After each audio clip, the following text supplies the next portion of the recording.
Les rapports avaient déjà été mis à la disposition et du Rwanda et de la RDC. Aujourd'hui, nous étions là dans le cadre du dialogue interactif. Il fallait donc des commentaires.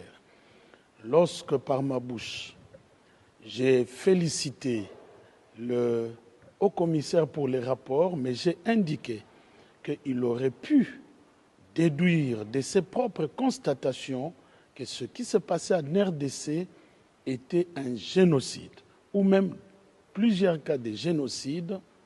Cela a déstabilisé le Rwanda, au point où la délégation du Rwanda a demandé si elle avait bien entendu que le ministre des Droits humains de la RDC avait prononcé le mot génocide. Et de là, la délégation du Rwanda a refusé de prendre la parole. Mais je parle de la victoire du président Tshisekedi.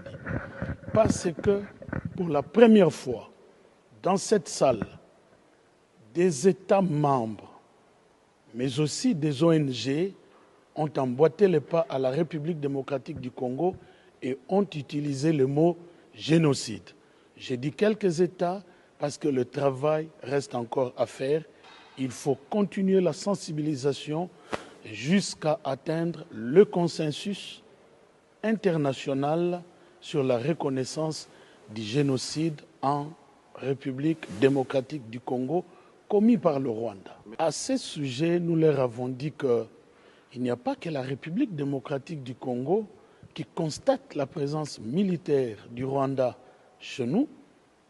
Il n'y a pas que la République démocratique du Congo qui constate qu'à plusieurs reprises, des populations entières, des localités entières ont été visées et exterminées de manière systématique et intentionnelle.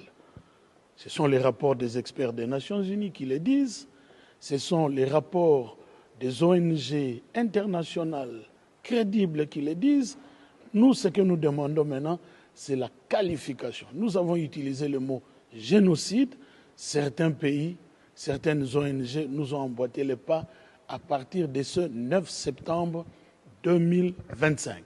Je disais que le travail va continuer. Et donc, le rejet du Rwanda, le refus du Rwanda, nous l'avons aussi dit que cela s'apparente à une insulte à la mémoire des victimes de la République démocratique du Congo. Cela n'est pas précoce.